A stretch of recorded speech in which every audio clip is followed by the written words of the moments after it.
എല്ലാവരും പരീക്ഷകളിൽ ഉയർന്ന മാർക്ക് നേടുവാനാണ് ആഗ്രഹിക്കുന്നത്. അതിനുവേണ്ടി കഠിനമായി പ്രയത്നിക്കുന്നവരുണ്ട്. എന്നാൽ അതിന് തക്കതായ ഫലം ലഭിക്കാത്തവരുമുണ്ട്. എന്നാൽ മറ്റു ചിലർ സ്മാർട്ടായി കാര്യങ്ങൾ ചെയ്ത് മികച്ച റിസൾട്ട് ഉണ്ടാക്കുന്നു. ജീവിതം അടിച്ചു പൊളിച്ച് ആസ്വദിക്കുകയും അതോടൊപ്പം തന്നെ ഉയർന്ന മാർക്ക് നേടുവാനും വേണ്ടി അവർ അങ്ങനെ എന്താണ് ചെയ്യുന്നത്? എക്സാം പ്രഷർ എല്ലാവർക്കും ഉണ്ടാകും. മുഴുവൻ സിലബസും ഒറ്റയടിക്ക് പഠിക്കണമെന്നുള്ളതാണ് അതിൻ്റെ കാരണം. എന്നാൽ ഈ സാഹചര്യത്തിൽ സ്മാർട്ടായി പഠിക്കുന്നയാൾ എളുപ്പം മുന്നോട്ട് പോകുന്നു. നിങ്ങളെയും പരീക്ഷയിൽ 95% മുകളിൽ മാർക്ക് നേടാൻ സഹായിക്കുന്ന തരത്തിലുള്ള കുറച്ച് സ്റ്റഡി ടിപ്സും ട്രിക്സുമാണ് ഈ വീഡിയോയിലൂടെ നിങ്ങൾ കാണാൻ പോകുന്നത്. വീഡിയോയിൽ മുന്നോട്ട് പോകുന്നതിന് മുൻപ് നമ്മുടെ മോട്ടീവ്സ് മീഡിയ ഫാമിലിയുടെ സ്വന്തം ആപ്പായ ധ്വനിയിൽ പുതുതായി കൊണ്ടുവന്ന ഒരു ഫീച്ചർ നിങ്ങളെ പരിചയപ്പെടുത്തുവാൻ ഞാൻ ആഗ്രഹിക്കുന്നു. നിങ്ങൾക്കറിയാവുന്നതുപോലെ പല കാറ്റഗറീസിൽ പെടുന്ന നിരവധി ഓഡിയോ ബുക്ക് ധ്വനി ആപ്പിലൂടെ നിങ്ങൾക്ക് ആക്സസ് ചെയ്യാൻ സാധിക്കുന്നതാണ്. കൂടാതെ ഒരു ചാറ്റ് ബോട്ട് തെറാപ്പിസ്റ്റിന്റെ സേവനം കൂടി ഇനി ധ്വനി ആപ്പിലൂടെ നിങ്ങൾക്ക് ലഭിക്കുന്നതാണ്. മാനസിക സമ്മർദ്ദം, റിലേഷൻഷിപ്പ് ഇഷ്യൂസ്, ആങ്സൈറ്റി തുടങ്ങിയ പ്രശ്നങ്ങൾ അനുഭവിക്കുന്നവരാണ് നിങ്ങളെങ്കിൽ തീർച്ചയായും ഈ തെറാപ്പിസ്റ്റ് ഫംഗ്ഷനാലിറ്റി ഉപയോഗപ്പെടുത്താവുന്നതാണ്. പുറത്ത് 1000 മുതൽ 2000 രൂപ ഓരോ സിറ്റിങ്ങിനും മുടക്കി ഇതുപോലൊരു തെറാപ്പി എടുക്കുന്നതിനേക്കാൾ ഫ്രീ ഓഫ് കോസ്റ്റ് നിങ്ങൾക്ക് നമ്മുടെ ആപ്പിലെ തെറാപ്പിസ്റ്റിനെ കൺസൾട്ട് ചെയ്ത് പ്രാക്ടിക്കൽ അഡ്വൈസ് എടുക്കാൻ സാധിക്കും. തീർച്ചയായും ഈ ഫീച്ചർ പരമാവധി ഉപയോഗപ്പെടുത്തുക. കൂടാതെ അനവധി motivational and self help audio book സമറീസും നിങ്ങൾക്ക് ഉപയോഗപ്പെടുത്താവുന്നതാണ്. ആപ്പ് ഇതുവരെ ഡൗൺലോഡ് ചെയ്തിട്ടില്ലെങ്കിൽ ഡിസ്ക്രിപ്ഷനിൽ നൽകിയിരിക്കുന്ന ലിങ്കിലൂടെ ഡൗൺലോഡ് ചെയ്യാവുന്നതാണ്. So let's start. Number 1, avoid distractions. പഠിക്കുമ്പോൾ ഏറ്റവും അത്യാവശ്യമായിട്ട് നമുക്ക് വേണ്ട ഒന്നാണ് കോൺസെൻട്രേഷൻ. ഇനി കോൺസെൻട്രേഷൻ ഇല്ലാതാവുന്നതിനുള്ള ഒറ്റ കാരണമാണ് ഡിസ്ട്രാക്ഷൻസ്. നിങ്ങൾ ഒരുപാട് പഠിക്കേണ്ട സമയത്ത്, അതായത് പരീക്ഷാ സമയത്തായിരിക്കും നിങ്ങൾ ഏറ്റവും കൂടുതൽ ഡിസ്ട്രാക്റ്റഡ് ആയിരിക്കുന്നത്. ആരോടെങ്കിലും സംസാരിച്ചുകൊണ്ടിരിക്കുകയായിരിക്കും, അല്ലെങ്കിൽ എന്തെങ്കിലും ജോലികളുണ്ടാവും. പഠിക്കാനുള്ള ഒരു മനസ്സുണ്ടാവില്ല. അതുമല്ലെങ്കിൽ ഏതെങ്കിലും ഒരു ഭാഗം പഠിച്ചിട്ട് മനസ്സിലാവുന്നുണ്ടാവില്ല. ഇത് കാരണം നിങ്ങൾക്ക് വിരസത അനുഭവപ്പെടുന്നു. അങ്ങനെ നിങ്ങൾക്ക് മടിയും തോന്നുന്നു. അങ്ങനെ ആ ദിവസം മുഴുവൻ ഇതുപോലെ കടന്നു പോകുന്നു. ഇനി പറയാൻ പോകുന്ന ചില വഴികളിലൂടെ നമുക്ക് കോൺസെൻട്രേഷൻ ഒരുപാട് സമയത്തേക്ക് നിലനിർത്തുവാൻ സാധിക്കും. അതിൽ ഒന്നാമത്തേതാണ് find a dedicated space for study. Comfortable ആയിട്ടുള്ളതും ശാന്തമായതുമായ ചുറ്റുപാടുള്ള ഒരു സ്റ്റഡി റൂമിൽ ഇരുന്ന് പഠിക്കുവാൻ ശ്രമിക്കുക. അങ്ങനെ ചെയ്യുന്നതിലൂടെ നിങ്ങൾക്ക് യാതൊരു തരത്തിലുള്ള ശല്യവുമില്ലാതെ ഒത്തിരി നേരം പഠിക്കുവാൻ സാധിക്കുന്നതാണ്. നിങ്ങളുടെ മൊബൈൽ ഫോൺ സ്വിച്ച് ഓഫ് ആക്കി വെക്കുകയും നിങ്ങളുടെ ശ്രദ്ധ തെറ്റിക്കുന്ന സോഷ്യൽ മീഡിയ അക്കൗണ്ടുകളിൽ നിന്നും കുറച്ചു കാലത്തേക്ക് ലോഗ് ഔട്ട് ചെയ്യുകയും ചെയ്യുക. അടുത്തതാണ് പോമാഡോറോ ടെക്നിക്. ഏറ്റവും ആദ്യം നിങ്ങളൊരു ഗോൾ സെറ്റ് ചെയ്യുക. ഉദാഹരണത്തിന്, നിങ്ങൾക്ക് ഏതെങ്കിലും ഒരു വിഷയത്തിലെ 4 പാഠങ്ങൾ പഠിക്കണം. അതിനുവേണ്ടി ആദ്യം 25 മിനിറ്റ്സിൻ്റെ ടൈമർ വെച്ച് പഠിക്കുക. 25 മിനിറ്റ്സിന് ശേഷം 5 മിനിറ്റ്സിൻ്റെ ഒരു ചെറിയ ഇടവേള എടുക്കുക. 25 മിനിറ്റ്സിൻ്റെ പഠനവും 5 മിനിറ്റിൻ്റെ ഇടവേളയും കൂടെ കൂട്ടുമ്പോൾ ഒരു പൊമോഡോറോ കംപ്ലീറ്റ് ആകും. ഇതുപോലെ തുടർച്ചയായി 3 മുതൽ 4 പൊമോഡോറോ നിങ്ങൾക്ക് പൂർത്തിയാക്കാൻ സാധിക്കും. ഇത്രയും നീണ്ട പഠനത്തിന് ശേഷം 15 മുതൽ 30 മിനിറ്റ്സ് വരെയുള്ള ഒരു നീണ്ട ഇടവേള എടുക്കുക. അതിനുശേഷം വീണ്ടും പൊമോഡോറോ ടെക്നിക് ഉപയോഗിച്ച് പഠനം തുടരുക. നമ്മുടെ ബ്രെയിനിന് ഏതെങ്കിലും ഒരു കാര്യത്തിൽ ഫോക്കസ്ഡ് ആയിരിക്കുന്നതിന് ഒരു ലിമിറ്റുണ്ട്. പൊമോഡോറോ ടെക്നിക് ഉപയോഗിക്കുമ്പോൾ നിങ്ങളുടെ ബ്രെയിനിന് മനസ്സിലാകും കുറച്ച് കഴിയുമ്പോൾ അതിന് ബ്രേക്ക് ലഭിക്കുമെന്ന്.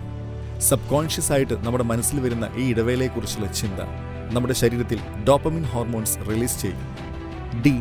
Get organised. പഠിക്കുന്നതിനായി ഒരു ഷെഡ്യൂൾ ഉണ്ടാക്കി ഓർഗനൈസ്ഡായി പഠിക്കുക. ഒരു മുഴുവൻ ദിവസത്തേക്ക് വേണ്ടിയുള്ള ടു ഡു ലിസ്റ്റ് ഉണ്ടാക്കി വെച്ച് പഠിക്കുക.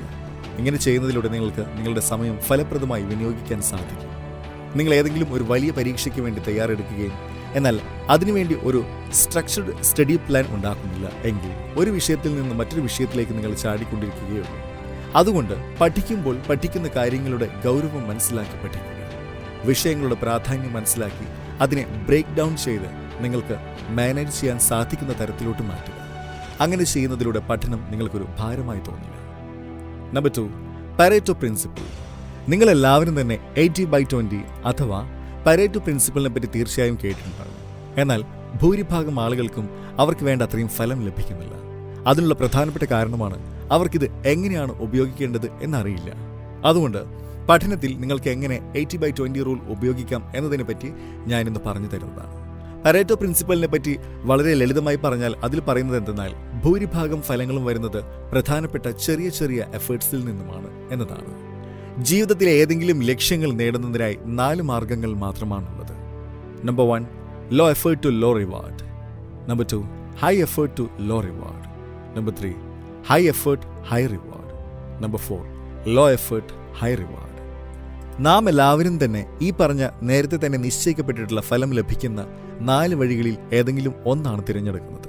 പരീക്ഷകൾക്ക് പഠിക്കുന്ന സമയത്ത് നിങ്ങൾ ഇതിൽ ഏത് മാർഗമാണ് സ്വീകരിക്കാറുള്ളത്? നിങ്ങളുടെ ഉത്തരം 4ാമത്തെ ഓപ്ഷനായ ലോ എഫേർട്ട് ഹൈ റിവാർഡ് ആണെങ്കിൽ നിങ്ങൾ ശരിയായ മാർഗമാണ് തിരഞ്ഞെടുത്തിട്ടുള്ളത്.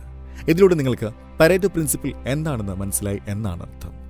ഇതിൽ അടുത്തതായി A, low effort low reward. ഇത്തരത്തിലുള്ള ആളുകൾ വർഷം മുഴുവനൊന്നും പഠിക്കാറില്ല. എന്നാൽ പരീക്ഷയ്ക്ക് 2-3 ദിവസം മുന്നേ പഠിക്കാൻ ആരംഭിക്കുന്നു. അങ്ങനെ വളരെയധികം ബുദ്ധിമുട്ടി അവർ പരീക്ഷ വിജയിക്കുന്നു അല്ലെങ്കിൽ ഫെയിൽ ആകുന്നു. B, high effort low reward. ഇത്തരത്തിലുള്ള വിദ്യാർത്ഥികൾ എല്ലാ ദിവസവും സ്കൂളിൽ പോവുകയും മുഴുവൻ ക്ലാസ്സുകളും അറ്റൻഡ് ചെയ്യുകയും ചെയ്യുന്നു. എന്നാൽ ഇവരുടെ ശരീരം ക്ലാസ്സിലാണെങ്കിലും മനസ്സ് വേറെ എവിടെയെങ്കിലും ആയിരിക്കും. അതായത് ഇവരുടെ ശ്രദ്ധ മറ്റൊരിടത്തായിരിക്കും. അതുകൊണ്ട് ഇവർക്ക് പ്രതീക്ഷിച്ചത്ര ഫലവും ലഭിക്കുന്നില്ല. C, high effort high reward. ഇവർ ജീനിയസ് ടൈപ്പ് ആളുകളാണ്. ഇവരുടെ ഉള്ളിൽ ഡിസിപ്ലിനും ഹാർഡ് വർക്കും ധാരാളം ഉണ്ടാകും. ഇത്തരത്തിലുള്ള ആളുകൾ ധാരാളം അധ്വാനിക്കുന്നു. 12 മണിക്കൂറുകളോളം വളരെ അധികം ഗൗരവമായി പഠിക്കുന്നു. അതുകൊണ്ടാണ് ഇവർ ടോപ്പ് 5-ലെത്തുന്നത്. എന്നാൽ ഈ പാത വളരെയധികം ബുദ്ധിമുട്ടുള്ളതും ഒരുപാട് കഠിനാധ്വാനം ആവശ്യമായതുമാണ്. ഡി, ലോ എഫേർട്ട് ഹൈ റിവാർഡ്. ഇതിനെയാണ് നമ്മൾ പരേറ്റോ പ്രിൻസിപ്പിൾ എന്ന് പറയുന്നത്. ഇത് പ്രിൻസിപ്പിൾ ഓഫ് അൺബാലൻസിങ്ങിനെ അടിസ്ഥാനമാക്കിയുള്ളതാണ്.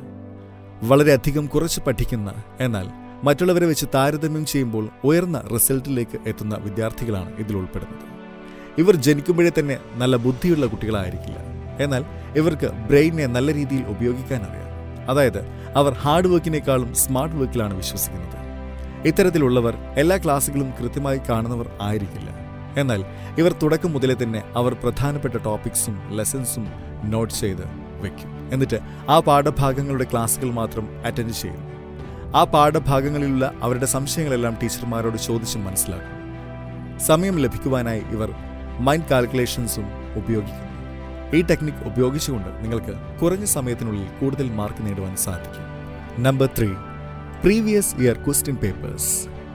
വർഷം മുഴുവൻ പഠിക്കാതിരുന്നിട്ടും പരീക്ഷയ്ക്ക് ഒരാഴ്ച മുന്നേ പ്രീവിയസ് ഇയർ ക്വസ്റ്റ്യൻസ് പേപ്പേഴ്സിന്റെ ഉത്തരങ്ങൾ പഠിച്ചുകൊണ്ട് പരീക്ഷയിൽ 70 മുതൽ 80% വരെ മാർക്ക് നേടുന്ന വിദ്യാർത്ഥികളുണ്ട്. നിങ്ങൾ കുറഞ്ഞത് 10 വർഷം മുൻപേ മുതലുള്ള ചോദ്യപേപ്പറുകൾ അല്ലെങ്കിൽ ഏറ്റവും അടുത്ത 5 വർഷത്തെ ചോദ്യപേപ്പറുകളെങ്കിലും ചെയ്ത് പഠിക്കേണ്ടതായിട്ടുണ്ട്. നിങ്ങൾ ഈ ചോദ്യപേപ്പറുകൾ സോൾവ് ചെയ്യുമ്പോൾ പരീക്ഷയ്ക്ക് അനുവദിച്ചിട്ടുള്ള സമയം കണക്കാക്കി മൊബൈൽ ഫോണിൽ ടൈമർ സെറ്റ് ചെയ്യുക. അങ്ങനെ ചെയ്യുന്നതിലൂടെ നിങ്ങൾക്ക് യഥാർത്ഥത്തിൽ പരീക്ഷാ ഹാളിൽ ഇരുന്ന് പരീക്ഷ എഴുതുന്ന ഒരു തോന്നലുണ്ടാകും. അങ്ങനെ നിങ്ങൾ ചോദ്യങ്ങൾ പഠിക്കുന്നതോടൊപ്പം സ്വയം പരീക്ഷയെ നേരിടുന്നതിനായി തയ്യാറെടുക്കുകയും ചെയ്യും. മുൻവർഷ ചോദ്യപേപ്പറുകൾ ചെയ്തു നോക്കുന്നത് കൊണ്ട് 2 ഗുണങ്ങളാണുള്ളത്. ഒന്നാമത്തേതാണ് ഇതിലൂടെ നമുക്ക് പരീക്ഷയുടെ പാറ്റേൺ എന്താണെന്ന് മനസ്സിലാക്കാൻ സാധിക്കും. ഇനി രണ്ടാമത്തെ ഗുണമാണ് വീണ്ടും വീണ്ടും ആവർത്തിക്കുന്ന ചോദ്യങ്ങൾ ഏതാണെന്ന് നമുക്ക് മനസ്സിലാക്കുവാൻ സാധിക്കും എന്നത്. നിങ്ങളുടെ പ്രിപ്പറേഷൻ മികച്ചതാണെങ്കിൽ നിങ്ങൾ അൺസോൾവ്ഡ് ചോദ്യപേപ്പറുകൾ ഉത്തരം എഴുതി നോക്കുക. ഇനി നിങ്ങൾ വർഷം മുഴുവൻ ഒന്നും പഠിച്ചിട്ടില്ല എങ്കിൽ സോൾവ്ഡ് ആയിട്ടുള്ള ചോദ്യപേപ്പറുകൾ പഠിച്ചതിന് ശേഷം അൺസോൾവ്ഡ് ചോദ്യപേപ്പറുകൾ ഉപയോഗിച്ച് ഉത്തരങ്ങൾ എഴുതി നോക്കുക. ഉദാഹരണത്തിന് നിങ്ങൾ എഴുതാൻ പോകുന്ന പരീക്ഷ 3 മണിക്കൂറിൻ്റെതാണെന്ന് കരുതുക. അങ്ങനെയാണെങ്കിൽ മുൻവർഷ ചോദ്യപേപ്പറുകൾക്ക് 2 മുതൽ 2 മണിക്കൂർ 25 മിനിറ്റുകൾക്കുള്ളിൽ ഉത്തരം എഴുതി തീരുന്ന രീതിയിൽ നിങ്ങൾ പരിശീലിക്കേണ്ടതായിട്ടുണ്ട്. ഇങ്ങനെ ചെയ്യുന്നതിലൂടെ നിങ്ങൾക്ക് പരീക്ഷയ്ക്ക് സമയം കൃത്യമായി വിനിയോഗിക്കുവാൻ സാധിക്കും. Number 4, use the power of mental space. നിങ്ങൾ എല്ലാ കാര്യങ്ങളും ഒരുമിച്ച് പഠിക്കാൻ ശ്രമിക്കുമ്പോൾ നിങ്ങളുടെ ബ്രെയിനിന് ആ ഇൻഫർമേഷൻസ് മുഴുവനായി മനസ്സിലാക്കാൻ സാധിച്ചു എന്ന് വരില്ല. ദ ന്യൂയോർക്ക് ടൈംസിന്റെ ഒരു ഇന്റർവ്യൂവിൽ ഒരു എഴുത്തുകാരനായ ബെനഡിക്റ്റ് കാരി പറഞ്ഞ ഒരു കാര്യമാണ്, പഠനം എന്നത് ഒരു ചെടിക്ക് വെള്ളം നനയ്ക്കുന്നത് പോലെയാണ്.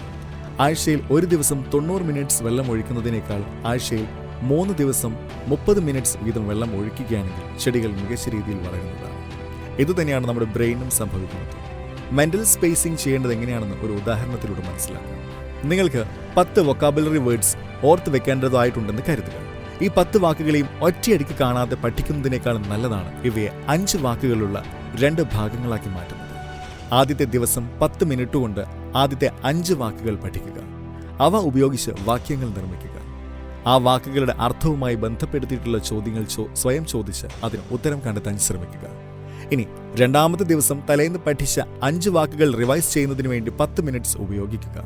അതിനുശേഷം 10 മിനിറ്റ്സ് ഉപയോഗിച്ച് പുതിയ 5 വാക്കുകൾ പഠിക്കുക.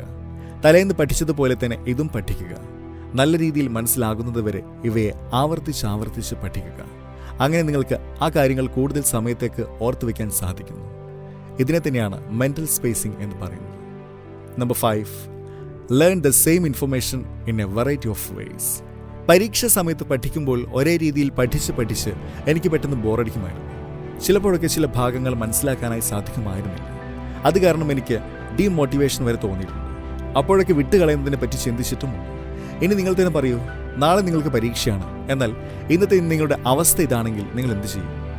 ഞാൻ ഈ പഠനം കുറച്ചുകൂടെ രസകരമാക്കാൻ പല സോഴ്സസ് ഉപയോഗിക്കുവാൻ ആരംഭിച്ചു. ചില സ്ഥലത്തൊക്കെ ടഫ് ലാംഗ്വേജിലായിരിക്കാം കാര്യങ്ങൾ വിശദീകരിച്ചിട്ടുള്ളത്. വേറെ എവിടെയെങ്കിലും ഇതേ കാര്യം ലളിതമായ ഭാഷയിൽ വിശദീകരിച്ചിട്ടുണ്ടെങ്കിൽ ഇത് നിങ്ങൾക്ക് ഉപയോഗപ്പെടുത്താൻ സാധിക്കുന്ന ഒരേയൊരു വഴിയാണിത്. ഏതെങ്കിലും ഡിഫിക്കൽട്ട് ടോപ്പിക് പഠിക്കേണ്ട സമയത്ത് ഞാൻ കുറച്ചൊക്കെ പുസ്തകങ്ങളിൽ നിന്നും പഠിക്കുമായിരുന്നു. അതോടൊപ്പം തന്നെ ടീച്ചർ പറഞ്ഞു തരുന്ന കുറച്ച് കാര്യങ്ങളും കുറച്ച് യൂട്യൂബിൽ നിന്നും പിന്നെ ഗൂഗിളിൽ നിന്നുമൊക്കെ നോക്കി പഠിച്ചിരുന്നു.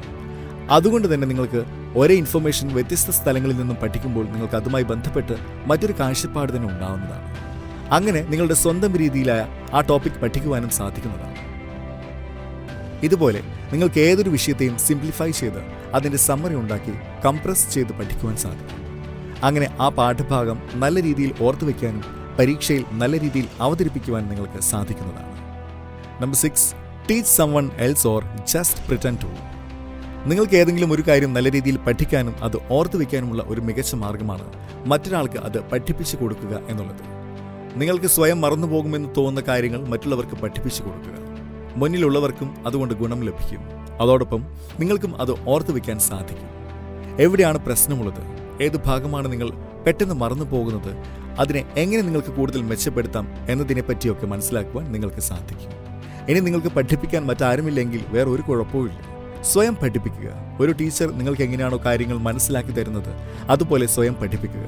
കാരണം നാം സ്വയം ഓരോ കാര്യങ്ങളെയും ആവർത്തിച്ച് പഠിക്കുമ്പോൾ പരീക്ഷയിൽ അവ ഓർത്തെടുക്കാനുള്ള സാധ്യത 100%. ഇതിൽ നിന്ന് മനസ്സിലാക്കാവുന്ന കാര്യമാണ്. എന്തായാലും 95% മുകളിൽ മാർക്ക് നേടാൻ നിങ്ങളെക്കൊണ്ട് സാധിക്കും. കാരണം ഏതെങ്കിലും ഒരു വിഷയത്തെ നല്ല രീതിയിൽ പഠിക്കാനും ഓർത്തുവെക്കാനും വേണ്ടിയുള്ള വളരെയധികം ഫലപ്രദമായ ഒരു ലേണിംഗ് സ്ട്രാറ്റജിയാണിത്. Number 7, take notes by hand. ടീച്ചർമാർ പഠിപ്പിക്കുന്നത് കേൾക്കുന്നതിനേക്കാളും ലാപ്ടോപ്പിൽ നോട്ട്സ് ടൈപ്പ് ചെയ്ത് വയ്ക്കുന്നതിനേക്കാളും പേനയും പേപ്പറും ഉപയോഗിച്ച് സ്വന്തമായി നോട്ട് തയ്യാറാക്കുമ്പോൾ നിങ്ങൾക്ക് കൂടുതൽ എളുപ്പത്തിൽ കാര്യങ്ങൾ ഓർത്തെടുക്കാൻ സാധിക്കും. ഇങ്ങനെ ചെയ്യുമ്പോൾ സംഭവിക്കുന്നത് എന്താണെന്നറിയാം. ഒന്നാമതായി അത് ആക്റ്റീവ് പ്രോസസ്സിങ്ങിനെ എൻകറേജ് ചെയ്യും.